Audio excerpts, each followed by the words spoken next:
So tingnan natin, lapitan lang natin ng konti kung hanggang saan pwede.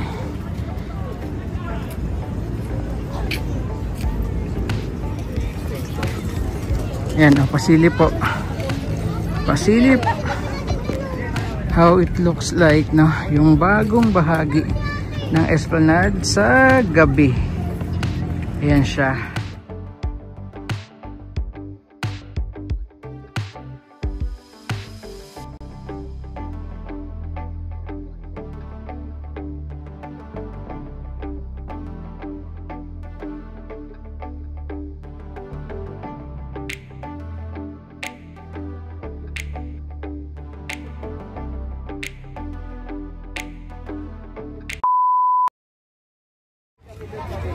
So silipin natin yung bagong bahagi ng Pasig River Esplanade, lalo yung pailaw.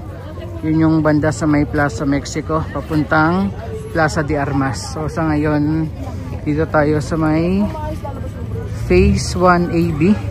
Ito yung dito banda sa may Post Office Building papuntang Jones Bridge.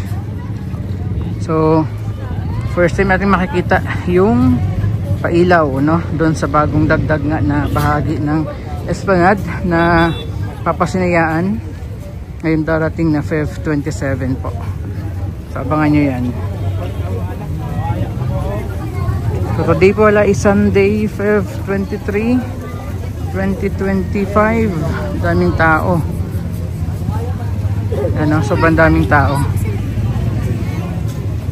So lakad muna tayo papunta doon sa, actually hindi pa siya open, no? Sisilipin lang natin siya mula doon sa tulay Intramuros to Binondo Bridge.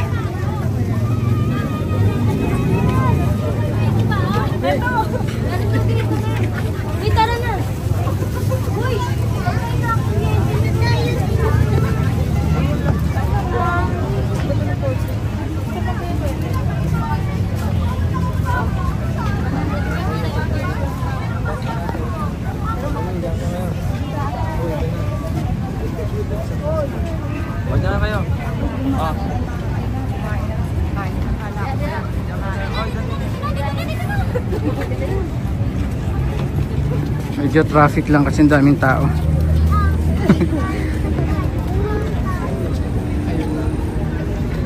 Yan.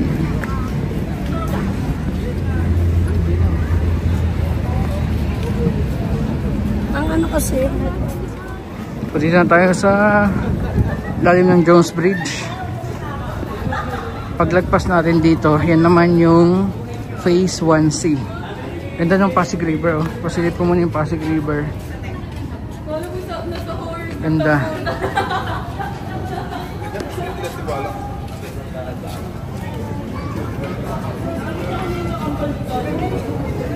Ang problema lang dito kapag umuulan ng malakas tapos high tide, yung bahaging ito is naka-covered ng tubig, nalulubog ng tubig.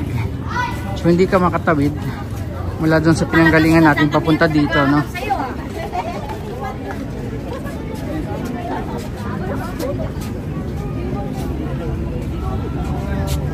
Ganda ng ano, ganda ng Pasig River po.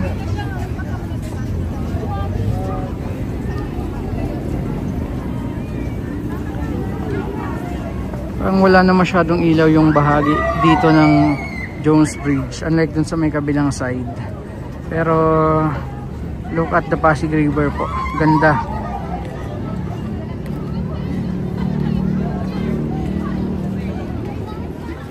So pagkalagpas dun sa Jones Bridge, dito na tayo sa Phase 1C. So Phase 1AB, Phase 1C. Nako, mas marami natin yung tao dito.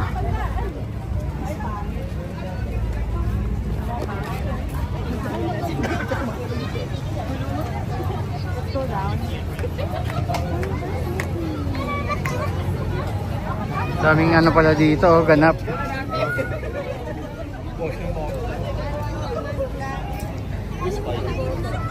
Yan. Dito tayo dumaan sa gilid kaysa dun sa taas. Mas maraming tao dun sa taas kasi dahil may mga nagtitinda.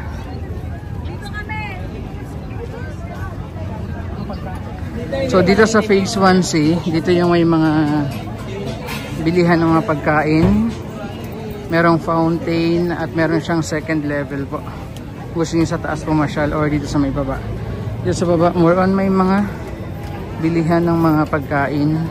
Same doon sa taas.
Ganda pala ng restroom dito, air conditioned. Kagaling natin sa loob. And medyo malapit na tayo maka-exit sa Phase 1C ng Esplanade. Traffic lang.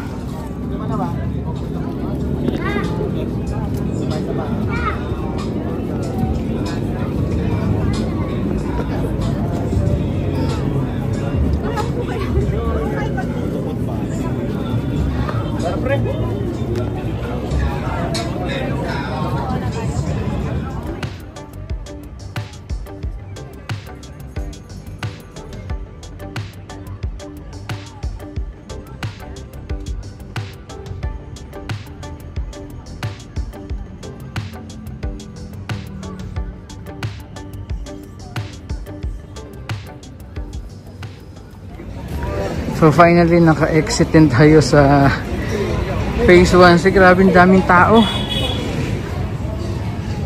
At ang daming ring nagpipictorial dito, no, ngayong gabi.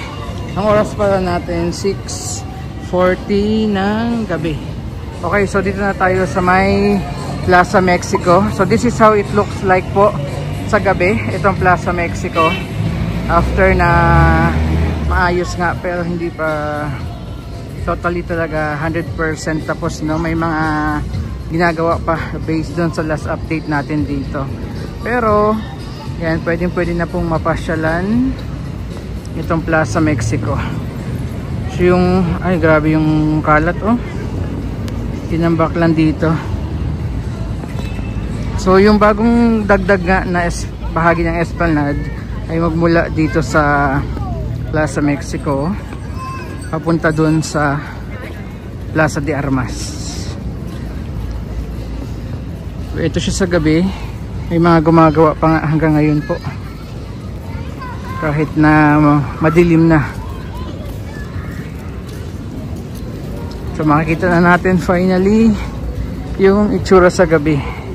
Itong bagong dagdag. Hindi ko alam kung Phase 1D siya.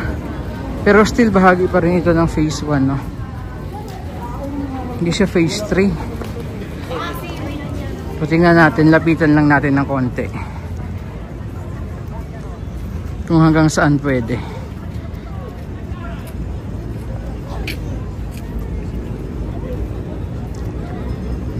Ayan, pasilip. Excited na ba kayo sa Feb 27 para sa inauguration nito?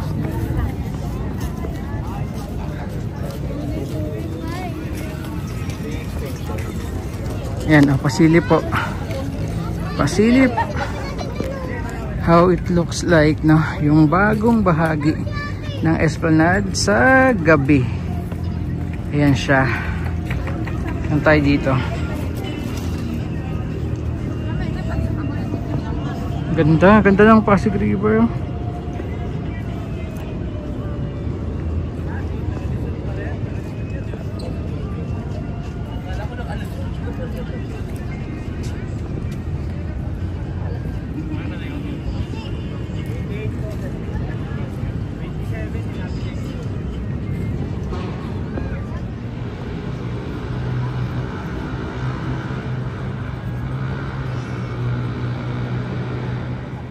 magkaiba sila.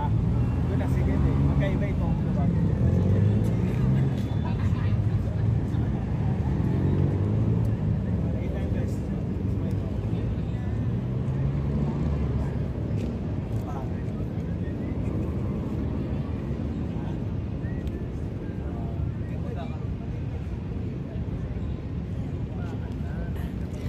Okay, so yun yung unang pasilip. Akit naman tayo dito sa may tulay.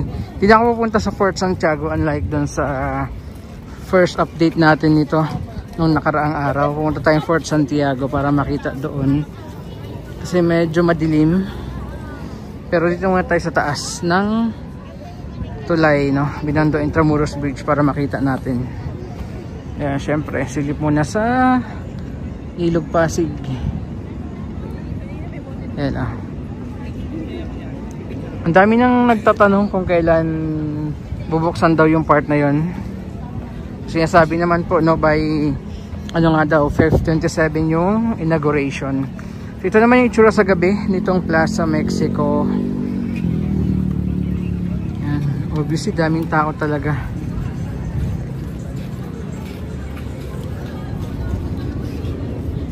Okay, so dito tayo sa taas ng Intramuros to Binondo Bridge. So again, ito yung Plaza Mexico sa may left side. And ayan yung bagong dagdag nga na bahagi ng Pasig River Esplanade. So magmula dito all the way to Plaza de Armas doon sa Fort Santiago. Sa mga nagtatanong, yung singaw, wala pong amoy, yung ating Ilog Pasig. Doon sa may parteng Fort Santiago, kung mapapansin nyo, merong mga ilaw na nagpapalit-palit. Ano, makukulay ng mga pailaw na nagpapalit-palit. Tapos, andyan yung mga mural sa gilid. May ilang puno. At syempre yung mga lamppost na hanggang doon sa Fort Santiago.